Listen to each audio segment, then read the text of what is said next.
When I started the business, I really wanted to leverage those relationships with those financial advisors. So very much build a relationship-based brokerage. I imagine a lot of business owners, and I've been through that experience, you can end up becoming a bit of a bottleneck. You can't do everything.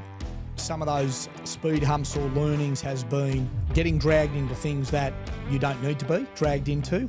Hard work ultimately creates results. The wins come from that hard work. And what's worked really well? What's worked really well is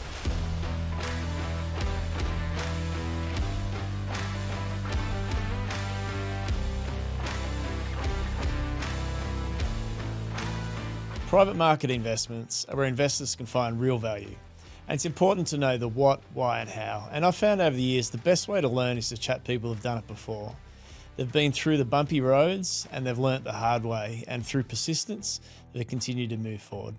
Hi, I'm Travis Miller, the host of Grow Your Wealth podcast, where entrepreneurs and business leaders share their story of the sometimes bumpy path to success. Join us as we deep dive in how people identified early investment or business opportunities. We'll talk about how they got started, where the idea came from, and who supported them along the way.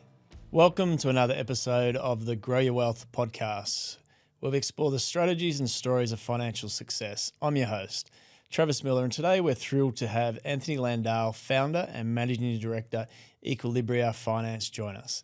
Anthony's had a diverse, always entrepreneurial career journey from landscaping to sales and management roles in AFL and financial services before launching Equilibria. In his current venture, Anthony works with clients to deliver credit solutions aligned with their overall financial strategy and long-term goals and objectives. Anthony's story is not just about building a business from the ground up, but also how he leveraged his past experiences to foster growth and success in the competitive arena. How's things? Not too bad. Travis, Thanks. Great to be here, mate. Yeah, well, thanks for joining. How about we just kick it off at the beginning? Give us a bit of a background on yourself and what you're currently doing at Equilibria Finance. Yeah, thanks, Travis. Well, I guess I started in financial services late, and I started in landscaping. I then ran a large sales, construction and manufacturing business, and then I got a chance in financial services, originally running a large financial advisory business, and then moving into starting my own business, Equilibria Finance. So I'm the founder, managing director of that business. I started 7 years ago without a client, essentially just growing organically, client by client. Built the relationships with the clients and the referral partners, and here we are today, I guess. So it's been a bit of a journey the last 7 years, but I guess I wouldn't change it in a lot of ways, starting your own business, but it's got its own challenges, which we'll talk a bit about today. Yeah, for sure. What do you like on the landscaping? Still got the skills? A bit rough, but Gotcha. we got by, let's put it that way. Yeah. I don't think it was particularly entrepreneurial. I think it was a means to an end back then. So yeah, gotcha. I mean, 7 years. You always think when you start a business in a year or so, you'll be flying along, but it's a lot of hard work, isn't it? 7 years to get where you are today, and I know your business is really successful, but I'm sure in the first few months you thought, shit, what am I doing? Yeah, it's always a lot harder and a lot slower than you think, I guess. Yeah. And a few, I guess you got to be patient. You got to hold your nerve and just keep investing in the future. But I think any small business owner or people who build a successful business, it's good to look back on the journey sometimes. But it's hard work going through that journey, especially starting up. Yeah, for sure. I mean, it's that leap, isn't it? What were you doing immediately before? Oh, you were at a financial services firm. Yeah, I was running a financial advice firm, which was a good, solid business. Yep. I was running that for the owner. So that was my first foray, I guess, into financial services. Gotcha. So I'd never written a loan, never been a mortgage broker, never worked in a bank. So I started cold turkey from scratch. Yeah. What made you make the leap across? Just wanted to do your own thing? Yeah, I think it was a combination. I think at the time there was an opportunity to potentially look at becoming a partner within the practice I was in, and I decided not to do that. Yep. I think the other thing is I saw there was an opportunity in this space where I am now and work with financial advisors and look after their clients' mortgage and credit, and that's how I leverage the business. Yeah. So I really did build my business on the back of leveraging those relationships in financial advice, because mortgage brokers and advisors have a slightly different approach to their clients. Yep. Broking's very transactional. So I really looked at building a relationship-based business, leveraging those relationships. Gotcha. I mean, in hindsight, you made the right call. Yeah, well, as you say, sometimes you look back and go, shit, it's been hard work. But yeah, you got to make a start. For sure. How about take a step back? Take us through your education and then into your early career. Yeah, so I'm from Sydney. I went to Barker College in Sydney, which was good. I still got some mates from back in those times through primary school and high school. Then I took a year off after school, which was one of the best things I did. Looking back on it, me and 3 mates from school got a couple of old ex-army Land Rovers and did 12 months around Australia. That's pretty good. So that was a fantastic experience. We saw a lot of Australia, and at that age, you still do things that are probably you look back on now and go, God, I wouldn't do that today. So that was a great experience. And then I went to university, did agricultural economics. I wasn't really quite sure what I wanted to do. I never really had a vision of going into the corporate world or financial services. Hence, I guess, coming out of university, I sort of wandered through a couple of jobs. Just started doing some landscaping, trying to work out what to do. And then I guess got involved in a sales, construction and manufacturing business that was based out of Tamworth at the time, got involved in that, helped sort of grow and build that business into Sydney, Newcastle, Adelaide. Wow, And then from there, that was a big journey. From there, I sort of look back and laugh a bit, sort of had a little bit of time out of, I guess, the business world, if you like, gotcha. and did a couple of years in at the AFL, kicking footies around in a tracksuit. How'd you get into that? Just friends, contacts? Or just I played a bit of, I was more traditionally, not so much AFL when I was at school, but I played a couple of years out of school in Sydney, which was good fun. And then I guess just through connections and contacts, I was just looking to have a bit of a break from, I guess, the hustle and bustle of the business world. Went to work in tracksuit and for a couple of years, which was good fun. And then I got to start in financial services. So you pretty much brought AFL to New South Wales. Oh, that's a claim to fame, but I'll take it, fair enough. That's good. What about early days? What was the first job you did as a kid? How'd you get off the ground? First job as a kid, I never went and did the Macca's stuff or anything like that. Me and a mate who lived down the road, we'd push a couple of lawnmowers around the streets and do a bit of mowing, and he had a chainsaw, so we'd lop a few trees down and basically just got out there and cleaned up the local neighbours' gardens and after school, which was good. Good apprenticeship for the landscaping career. Yeah. I don't know about the landscaping career, but it was a foray. Good on you. Very good. Okay, now into people that influence you across your life. So the top 3 people you in your early life and why? Yeah, look, I think looking back on that, I think your parents are always a big influence. I mean, I guess that's pretty common, and just in terms of some of the values and things they teach you on the way through, I guess, and they've always been supportive of what I've done through different parts of the journey. I think probably the other 2 people that spring to mind are the people that have given me an opportunity. Yeah, for sure. I got an opportunity, even in the sporting arena, got an opportunity probably when I was a little bit young to have a crack. Then when I joined that sales, construction and manufacturing business, I got an opportunity to essentially run the business, be the GM. Yeah. And when I look at that, it was probably before my time. I was a lot younger than a lot of the staff. Yeah. And then when I joined Principal Edge, which was the financial advice business, I'd never been in financial services. Essentially, they took me on to bring those management disciplines, bring that cultural side to the business, and they gave me an opportunity from a different background, different perspective that I brought to the business. And I look back on those sort of things and go, well, that's, I guess, helped me get to where I've got to today, is those people who've given me an opportunity to have a crack. Well, they obviously saw something. I mean, people aren't stupid, right? Like, they put you, before your time's in charge of a business. They obviously think you've got what it takes, right? So, Hey, if you're enjoying this, please subscribe on whatever platform you're using. It helps us build a community. We want to educate investors, and this is what it's all about. You either sink or swim. Yeah. And you've just got to hold your ground and keep learning as well. That's one thing that I look back on when I've had those opportunities. They've also come with those people opening up, learning, development, professionally and personally, which helps you grow as well. Fair enough. Now, your old man was a school teacher. Yeah. What were you like at school?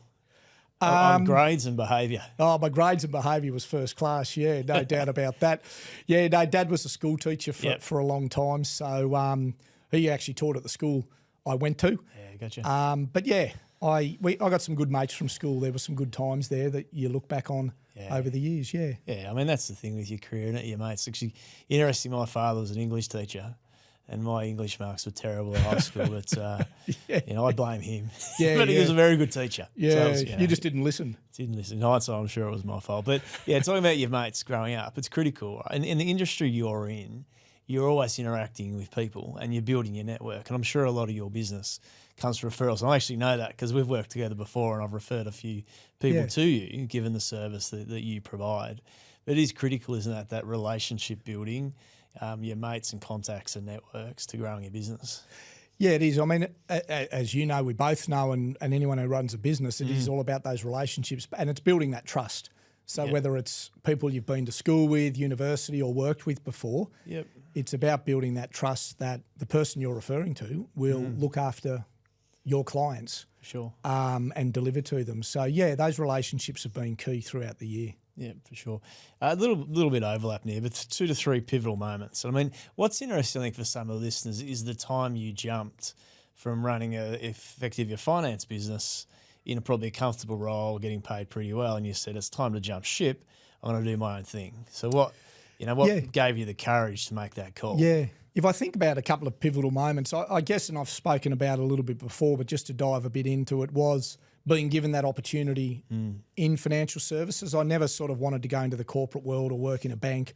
Yeah. I didn't feel like I had sort of aligned values. I always liked small business, and this business was 20 to 30 sort of staff, just a good size to run and manage. And they gave me the opportunity to take the reins. The business owner wanted to go and spend 3 months overseas. So that business owner essentially trusted me to run his business. Yeah. And that to me was a pretty pivotal moment, because if he was in my face or didn't let me do my job, it wouldn't have worked.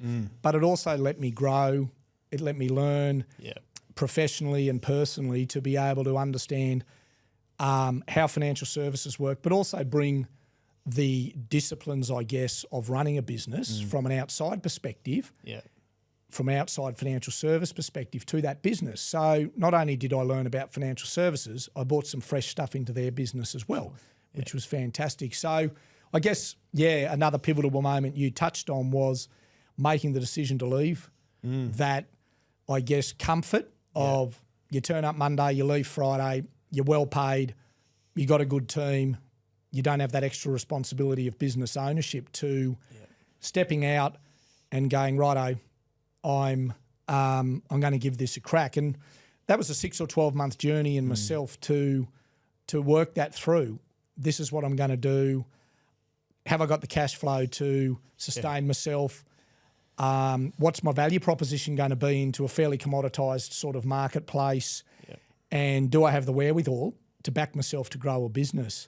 So I guess, and I wrestled with that a long time. Am I going to step out there? I was at an age where I was in my early 40s at that point. So I was going, look, if you don't do it now, are you going to do it? If you do it now, how are you going to get out? What's your proposition into the market? So that was a pretty pivotal time. And I talked it through with some friends, some professionals. I made the decision not to join that other business in a more of an ownership perspective. So, and then you just got to back yourself and get out there, have the conversations and start growing. Yeah, for sure. I mean, I look back at the decision I made. It was literally, I didn't want to be in 10 years' time and look back and say, shit, I should have done it. That's sort of just one of those simple thought processes, and that's sort of what tips the balance, because it's a balance, right? It is. The left hand, right hand, and what makes you take that step, and you made it. So let's keep going with your current business, so to dig in that a bit further. So what do you get up to on a day-to-day basis? What's the why behind what you do? Yeah, so probably a good place to start is when I started the business, I really wanted to leverage those relationships with those financial advisors. So day one, no client, no referral partners. I'd never written a mortgage before, so I was starting from scratch. Yeah. So it was about what's the proposition am I taking to the market? Yep. Which was essentially my little tagline's finance that fits. I look after the clients of financial advisors and financial services professionals. So my offer is aligned with them. So day to day, I've got a team of brokers. Yep. I've got an administrative team, credit analyst.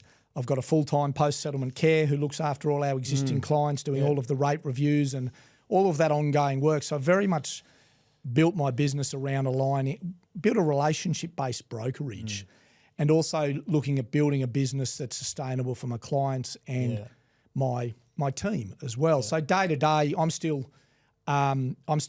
I'm still a mortgage broker in my own right, doing residential, commercial, asset finance. Yep. I've got a team of brokers, and I'm also building those relationships, ongoing relationships with the professional partners that I work with, which, back to what we were talking about before, those trusted relationships for any small business are the heart and soul of building your business and referrals and trusting your clients or their clients with each other. Yeah, for sure. It's interesting, when we'd done business previously, 3 months afterwards, someone for your business rang me up and I thought, what's this bloke calling for? And it was just literally to check in how things were going. And then after 6 months, I get another phone call saying, let's ring the bank and see if we can sort of get lower interest rate for you. Yeah. So that's, and having in various times borrowed for 20 years for various investments and, homes, it never happened. The bank never called. Yeah. So it's interesting you've set up that post-sale service, which is unusual.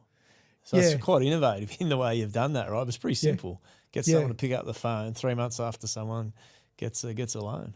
Yeah.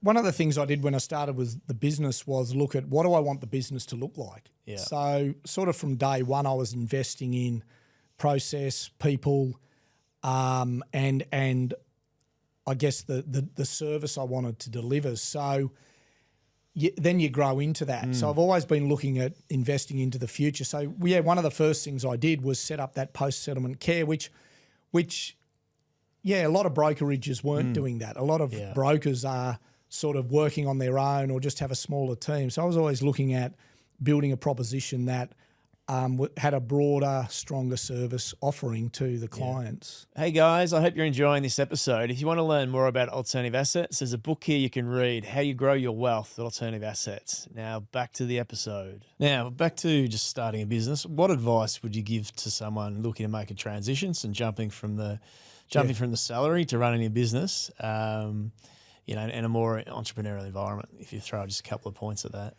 Yeah, look, I think we'd probably both agree. It is always takes more time. Yep. And it's always harder. You might put some projections on a bit of paper and you look back at them 12 months later and it doesn't look anything like it was going to. Yeah, for sure. You might have a success over here and then there might be something over there that didn't work out. Yeah.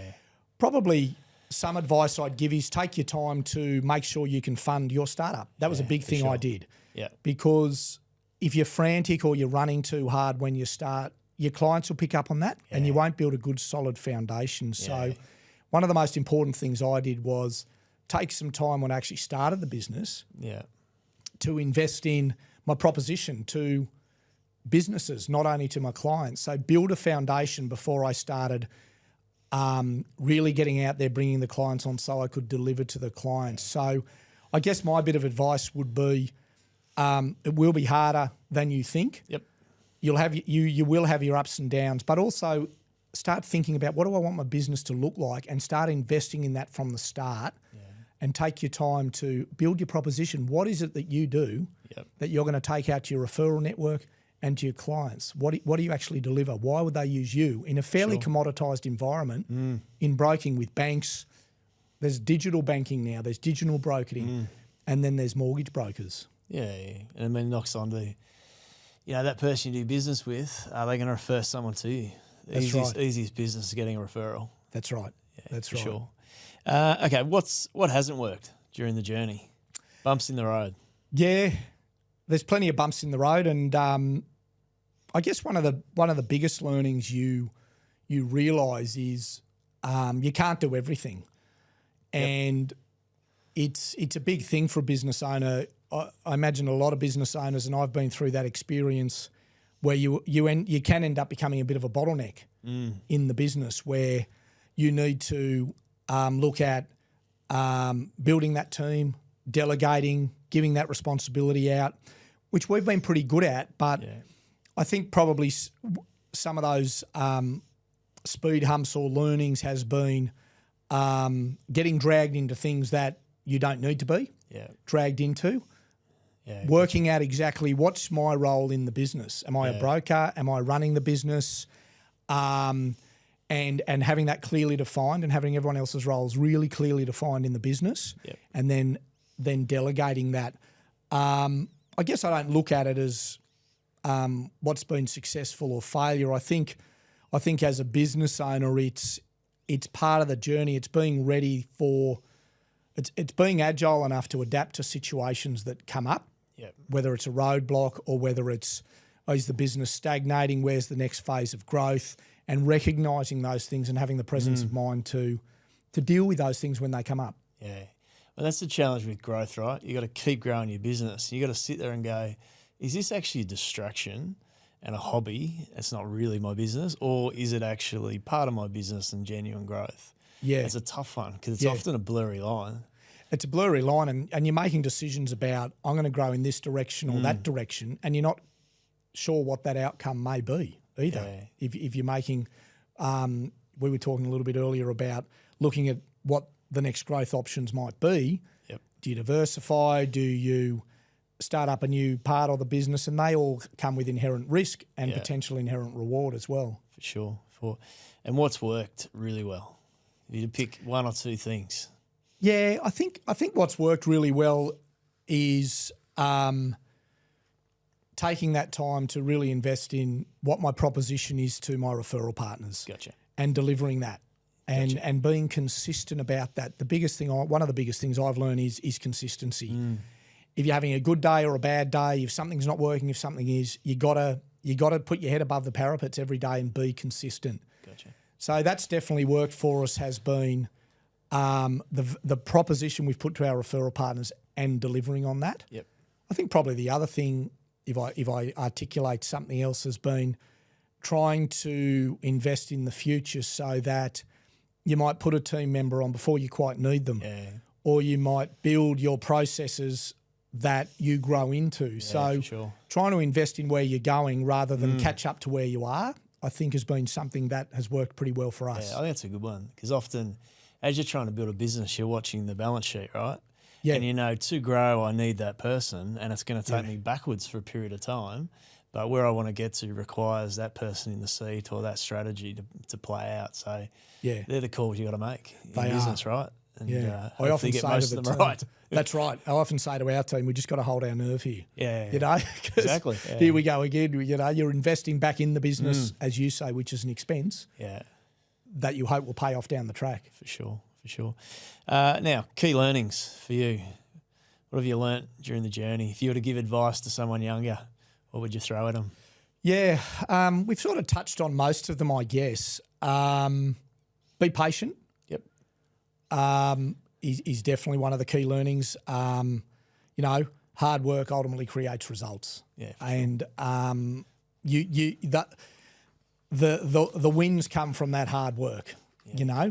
I read a quote recently from Lionel Messi, I think it was. He said, it took me 17 years, 4 days, 3 hours or whatever to become an overnight success. Yeah.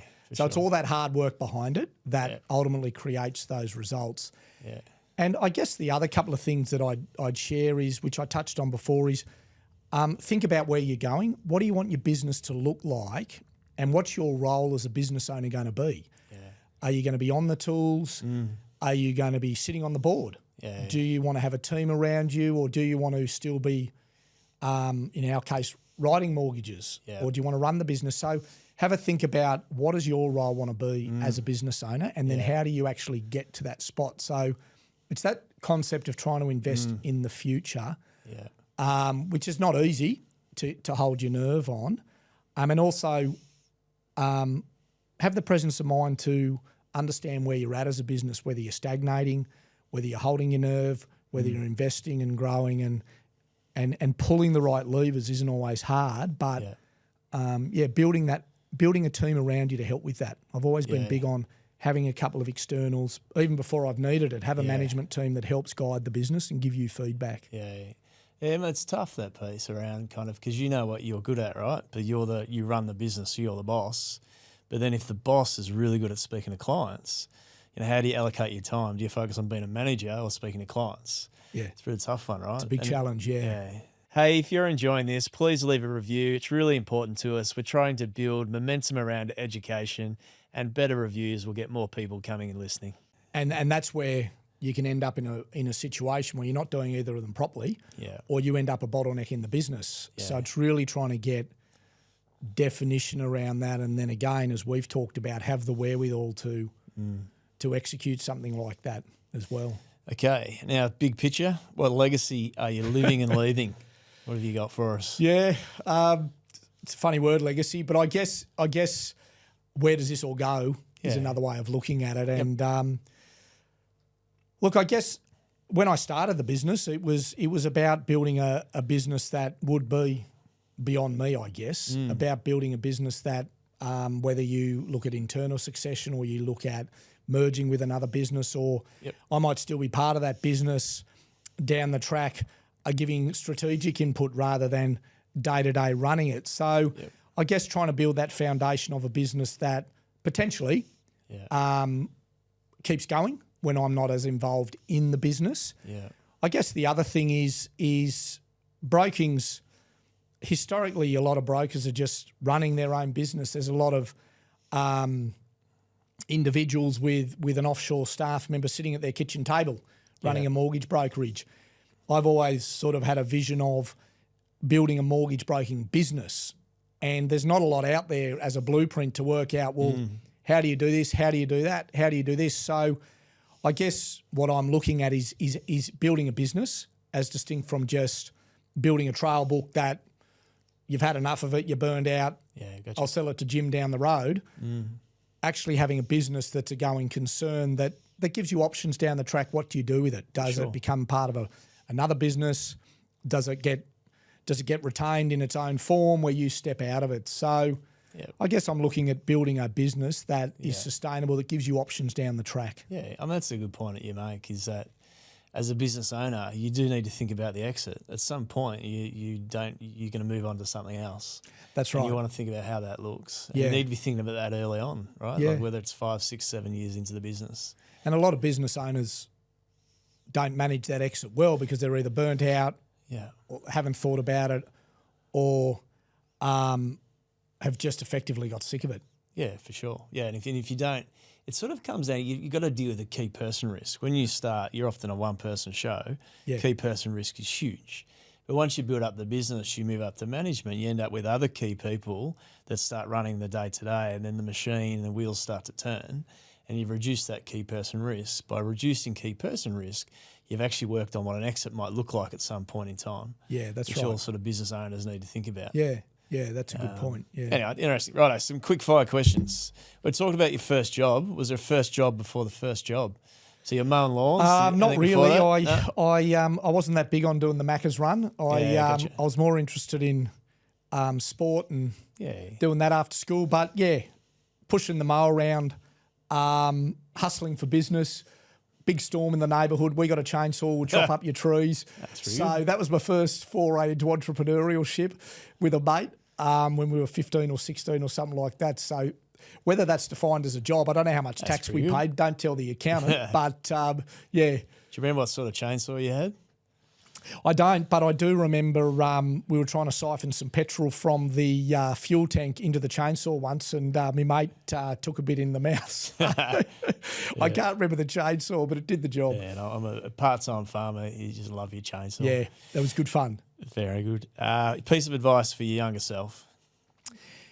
Yeah, you can look at that two ways. In one sense, I sort of was a bit of a late start to getting into business and getting into doing something. But I sort of, if I reflect on that, I was comfortable with what I was doing at the time. So I don't really have I don't look back and regret that. I don't really have a strong piece of advice around that in terms of I wish I'd done that differently or anything like that. I guess maybe I could have started a little bit earlier in terms of putting to the shoulder to the wheel, but that's the journey you go on and you learn things along the way. It's amazing people that I speak to is that they don't necessarily follow what we think is a traditional path. Yeah. You know, do really well in year 12, do really well at uni, get a grad job and just continue through that path. Amazing people who just take different paths via, you know, working in gyms, working as a landscaper, you know, mowing lawns, all these different paths. But you learn something along the way and then you finally click and go, this is what I'm going to do. Yeah, I think it probably gives you the right. resilience to survive as a business owner, right? Because you've got to take some bumps. Well, I think when I went for that, I'd been out of management for a couple of years when I was at the AFL. And then when I went for that financial services job, you sort of go in there having done something in the past going, look, I reckon I can do this. I've got the management skills. I've got the discipline. Back yourself. Yeah, gotcha. Sell your story. Tell them what you can do, which is probably different to how I would have done it when I was first thrown into a management position by default. Yeah. You're running the business. Shit, I'm in the deep end. So that approach changed over time for me as well. For sure. What motivates you as a person the most? Yeah, look, I guess it sounds a bit silly from a business perspective. Not silly, but a bit cliched maybe. But from a business perspective, you are trying to create an environment for your staff, for your clients, where you're delivering and running a business with a good culture where the team gets on well, that looks after each other, and obviously you want to run a successful business. Business has to be profitable. Has to make money. Has to return for all the effort that's put in there. But I think it's probably a bit of a balance around making those right decisions commercially is obviously a motivation, as well as creating an environment that you can look back and go, look, I did do the best thing for my clients over that time and I have looked after them and I've enjoyed working with the team. Sounds good. What are your tips for driving long-term wealth? Yeah, look, I think patience and discipline. Yeah. Things come and go. Yep. And I talk to clients and they say, I had one recently and they said, I had 150 grand. I put it into this. I got 100 grand deposit now. Yeah. What's the next big thing? As distinct from those disciplined sort of longer term investments. So I think Bart Cummins once said, patience is the only thing that doesn't cost you money, and there's a lot of truth in that. Yeah, true. In terms of discipline, understanding the level of risk you're willing to take. Yep. And understanding that risk may have a downside. But for sure. Patience and discipline, I guess. I agree. Whether it's property or other asset classes. Totally agree. So when you're not working, how do you spend your time? Yeah. I live on the beaches now, so I really enjoy getting in the water, surfing, stand-up paddleboarding in the surf. I get you. I find that really, after a long week, it's almost like therapy getting out and doing that. So I spend a lot of time at the beach and enjoying that and trying to stay fit and healthy. It's easy as a business owner to lose sight of your own physical and mental health. So just building that into my life's been really good. Yeah, good on you. Very good. We'll really appreciate you making time today for the chat. If anyone's interested in connecting with Anthony, you can connect with him on LinkedIn. If you'd like to find out more about Equilibria Finance, check out their website, equilibriafinance.com.au. Thanks a lot. Appreciate it. No worries at all. Hey, if you're enjoying this, please leave a review. It's really important to us. We're trying to build momentum around education, and better reviews will get more people coming and listening.